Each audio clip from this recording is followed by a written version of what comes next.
Halo semuanya, selamat datang kembali lagi dengan gua Game90net. Tentunya gua masih di sini dan kali ini kita seperti biasa akan membahas tentang sebuah misteri yang ada di internet, dan kebetulan juga kasus kita hari ini adalah tentang Harry Houdini, seorang pesulap terkenal menjadi yang paling hebat sedunia. Dikabarkan meninggal dipenuhi dengan teori konspirasi. Bagaimana ceritanya? Langsung aja kita masuk ke dalam videonya.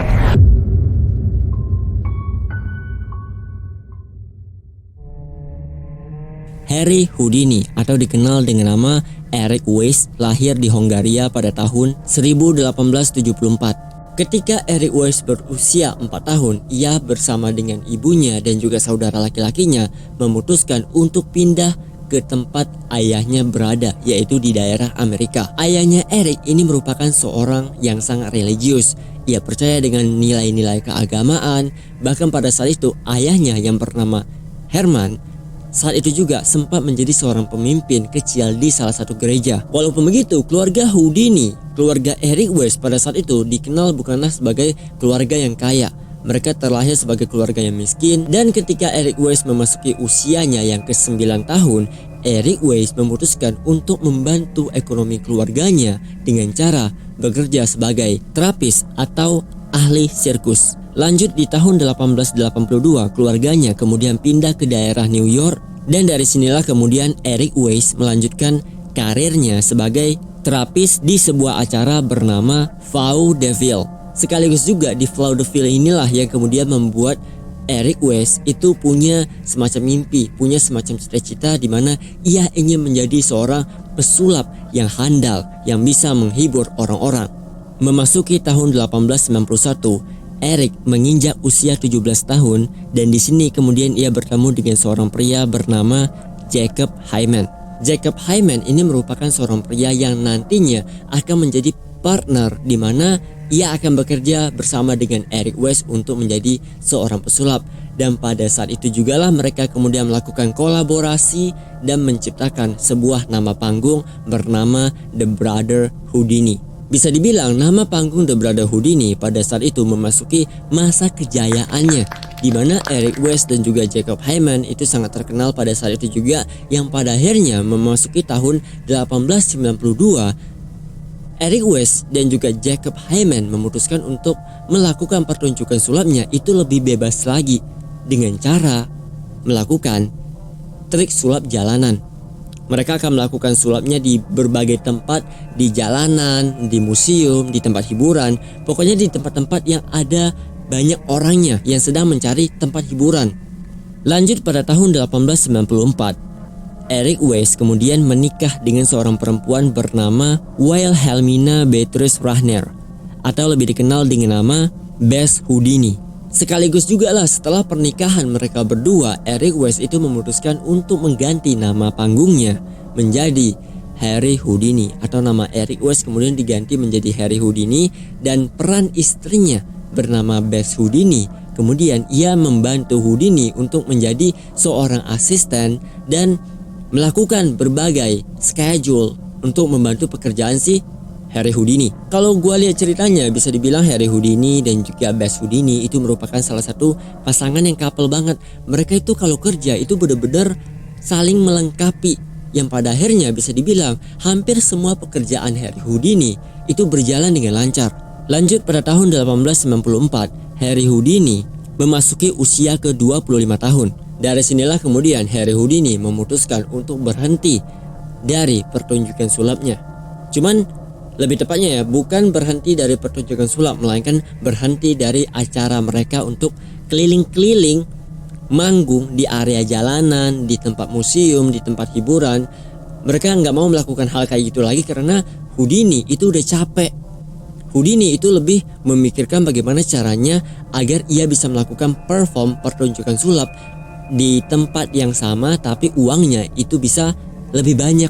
Lanjut pada tahun 1899. Sesuai dengan rencana Houdini, kemudian ia melakukan pertunjukan sulap di tempat bar, tempat minum-minum bernama St. Paul, Minnesota. Pertunjukan sulap yang dilakukan oleh Houdini pada saat itu, ia melakukan sebuah trik sulap untuk melepaskan dirinya dari kurungan borgol. Setelah pertunjukan sulapnya selesai nih, rupanya di sini ada seorang pria bernama Martin Beck yang pada saat itu terkesan nih kaget kagum dengan pertunjukan yang dilakukan oleh Houdini. Karena Martin Beck pada saat itu kagum dengan pertunjukan sulap yang dilakukan oleh Houdini, pada saat itu jugalah kemudian si Martin Beck itu bangun dari tempat duduknya, terus berjalan ke depan dan menyuruh Houdini untuk mengulangi triknya lagi. Otomatis dong Houdini kayak, well, trik sulap yang sama, kalau misalkan gua udah bisa, kenapa gua tolak?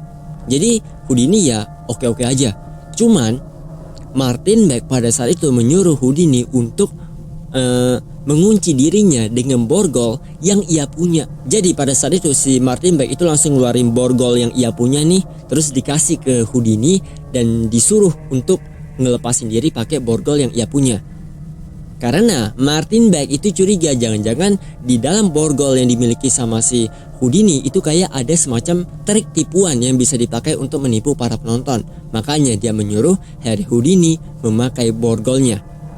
Cuman lagi-lagi Houdini itu berhasil melepaskan dirinya dari borgol yang dimiliki sama si Martin Beck.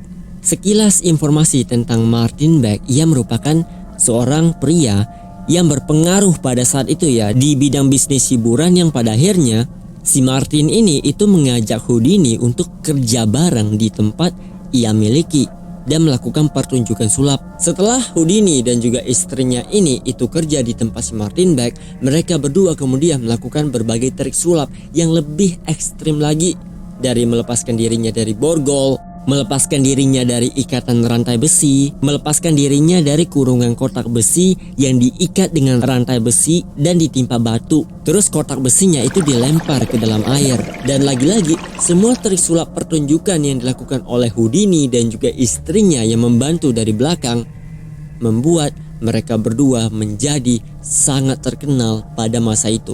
Memasuki tahun 1908, Houdini kemudian memperkenalkan sebuah trik sulap yang disebut dengan nama Milk Can Trick. Houdini akan memasukkan dirinya ke dalam botol raksasa berisikan air susu dan mengunci dirinya dengan menggunakan 6 jenis gembok dan melarikan diri dari jebakan tersebut. Selain pertunjukan sulap Milk Can Trick yang dilakukan oleh Houdini yang ternyata sukses besar dan juga membuat banyak orang yang kaget dengan trik sulapnya, Houdini pada saat itu juga terkenal sebagai seseorang yang mampu untuk menirukan gaya sulap orang lain. Salah satu contohnya di sini, Houdini pernah mengcopy salah satu trik sulap dari seorang pria yang kalau nggak salah pria ini itu kayak melakukan trik sulap untuk menghilangkan seekor keledai. Nah, pada saat itu ketika dicopy trik sulapnya oleh Houdini, ternyata Houdini melakukan trik yang sama, tapi yang dihilangkan itu bukan keledai, melainkan seekor gajah yang ukurannya lebih berat, lebih besar, dan menurut orang-orang gak mungkin lah gajah tampil di panggung tiba-tiba ngilang begitu aja. Ternyata trik sulap yang dilakukan oleh Houdini itu sukses besar. Di masa jayanya Houdini, ia dikenal sebagai seseorang yang sangat terkenal dengan trik sulapnya yang benar-benar jago. Trik-trik luar biasa yang telah dipertunjukkan oleh Houdini pada akhirnya membuat orang-orang yang nonton aksi dari Houdini itu bertanya-tanya, bagaimana caranya pria ini bisa melakukan sebuah trik sulap yang sangat amazing, sangat luar biasa. Bahkan orang-orang pada saat itu sempat bertanya-tanya bagaimana caranya trik sulap Houdini itu sampai gak ada yang tahu cara melakukan trik sulap yang sama. Padahal Houdini sendiri itu bisa melakukan trik sulap yang dilakukan oleh orang lain. Selain terkenal sebagai orang yang jago melakukan trik sulap, Houdini ternyata juga pelit-pelitnya di sini yang gua maksud adalah dia itu kayak nggak mau membocorkan trik sulap yang ia miliki, alias Houdini itu nggak mempatenkan bagaimana caranya ia melakukan trik sulap tersebut.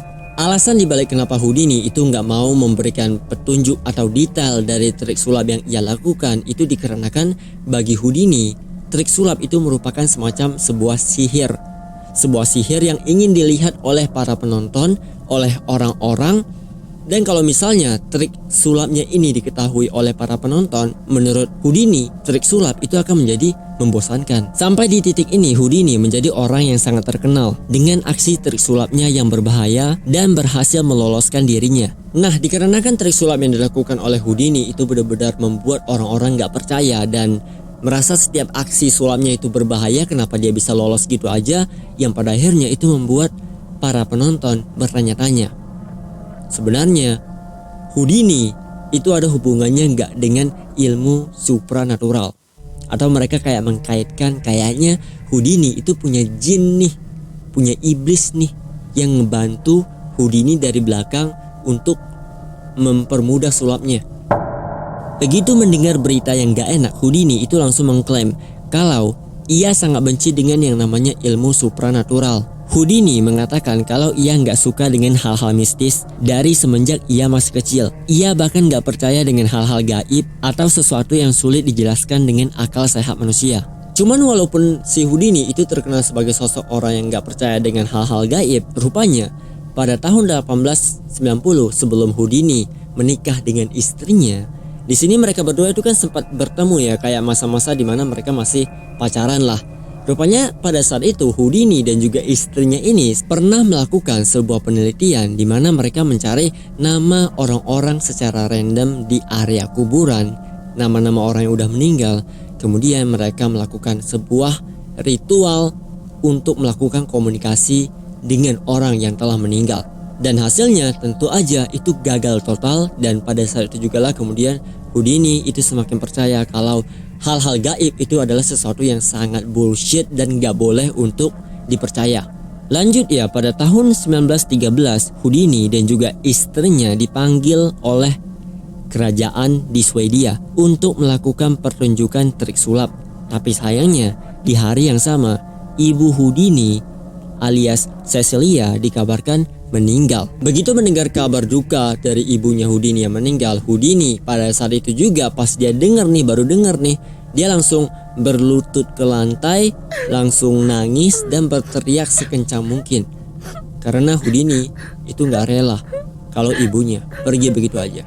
Sedikit informasi juga nih, jadi pada tahun 19-an di daerah Amerika, selain lagi ngetrennya trik sulap, mereka juga lagi tren tentang ilmu supranatural. Nah, ilmu supranatural yang dimaksud di sini adalah ilmu di mana mereka bisa berkomunikasi dengan orang-orang yang telah meninggal. Nah, pada tahun yang sama juga di tahun 19-an ya, pada saat itu Houdini itu sempat mengklaim ke media kalau ia sangat membenci orang-orang yang jobnya itu adalah seorang paranormal atau ahli supranatural. Bahkan Houdini itu sempat ngomong nih kalau ia benar-benar gak percaya kalau misalkan ada orang yang bisa berkomunikasi dengan orang yang telah meninggal. Dan bagi Houdini ya, pada saat itu orang-orang yang ahli atau jobnya adalah seorang paranormal yang berkomunikasi dengan orang yang telah meninggal, bagi dirinya itu adalah hal yang bullshit, hal yang dimana mereka itu cuman menipu orang lain supaya mereka bisa dapat uang yang jumlahnya itu banyak. Pada tahun 1922, Houdini diundang oleh seorang perempuan yang bernama Lady Doyle, yang sekaligus adalah istri dari temannya Houdini yang bernama Sir Arthur Conan Doyle. Sekaligus juga untuk kalian yang kalau misalkan suka baca-baca buku Sherlock Holmes, nah Sir Arthur Conan Doyle ini adalah pencipta dari buku tersebut. Alasan dibalik kenapa Lady Doyle mengajak Houdini untuk datang ke rumahnya itu dikarenakan Lady Doyle itu ingin menghibur Houdini, sekaligus juga ia mengatakan kalau ia bisa membantu Houdini untuk berkomunikasi dengan ibunya yang telah meninggal.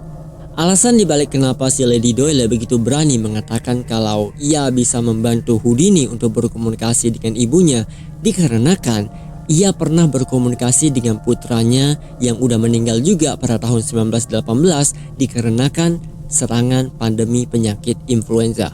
Walaupun sebenarnya Houdini percaya nggak percaya, tapi Houdini pada saat itu lebih memilih percaya. Karena Houdini itu masih, ya seperti yang gue bilang tadi, dia nggak rela kalau ibunya pergi gitu aja.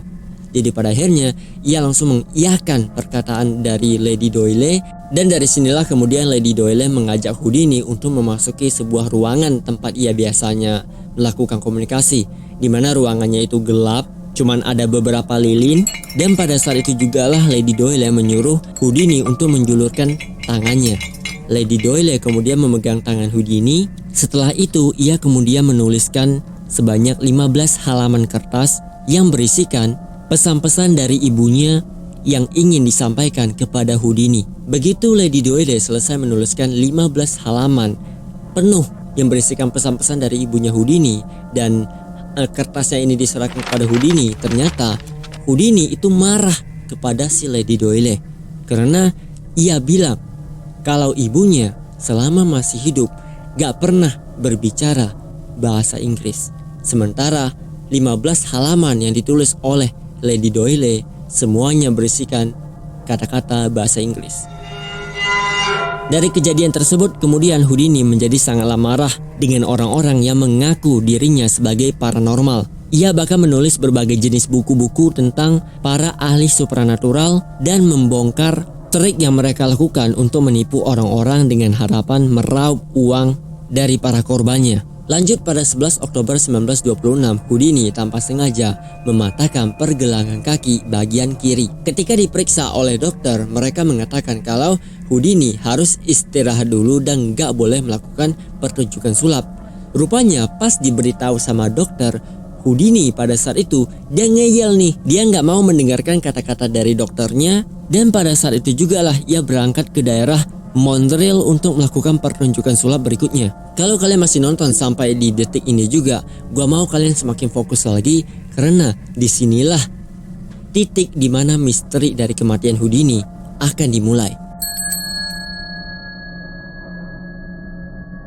Sebelum Houdini berangkat menuju ke daerah Montreal, ia sempat mengajar di kelasnya dan memberikan penjelasan tentang para ahli supranatural, bagaimana caranya mereka melakukan penipuan. Setelah Houdini selesai mengajar, ia langsung masuk ke ruangan kosong untuk istirahat. Pada titik ini muncul seorang murid bernama Jocelyn Gordon Whitehead yang pada saat itu secara tiba-tiba masuk ke dalam ruangan Houdini dan ngomong, "Boleh nggak gua mukul elu?" Alasan dibalik kenapa Whitehead ingin memukul Houdini itu dikarenakan nama julukan yang didapat oleh Houdini. Selain nama pesulap, ternyata Houdini dikenal sebagai pria yang tangguh dan memiliki kekebalan fisik yang sangat kuat. Otomatis dong, begitu mendengar ada orang yang mau menguji kekuatan fisik dari Houdini, walaupun sebenarnya dia udah agak tua ya, memasuki tahun 50-an, Houdini itu langsung mengatakan, "Iya, lu boleh mukul gua." Cuman pas Houdini mau siap-siap nih ngambil pertahanan diri, ternyata Whitehead itu langsung menyerang Houdini secara membabi buta. Dan setelah ia puas memukul Houdini, Whitehead itu langsung pergi begitu aja, meninggalkan Houdini yang sedang kesakitan. Walaupun merasa sakit, Houdini tetap melanjutkan perjalanannya menuju ke Montreal untuk melakukan pertunjukan sulapnya. Sebelum ia melakukan pertunjukan sulap, di sini ada seorang dokter yang memeriksa kondisi tubuh Houdini dan mengatakan kalau Houdini gak boleh melakukan pertunjukan sulap karena ia mengalami usus buntu dan harus dioperasi. Tapi masalahnya Houdini menolak dan tetap melakukan pertunjukan sulapnya. Setelah sulapnya selesai, Houdini itu kemudian pergi ke area rumah sakit untuk melakukan operasi usus buntu. Cuman sayangnya pada 31 Oktober 1926, Harry Houdini dikabarkan meninggal.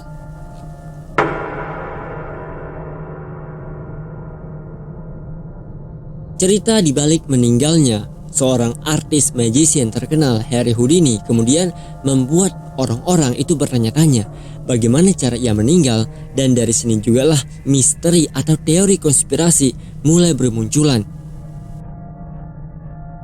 Teori yang pertama diduga Whitehead ini adalah orang yang menjadi penyebab di balik kematian Houdini. Alasannya karena pada saat itu Houdini sudah mengalami usus buntu dan pernah melakukan operasi pertama kali pada 24 Oktober.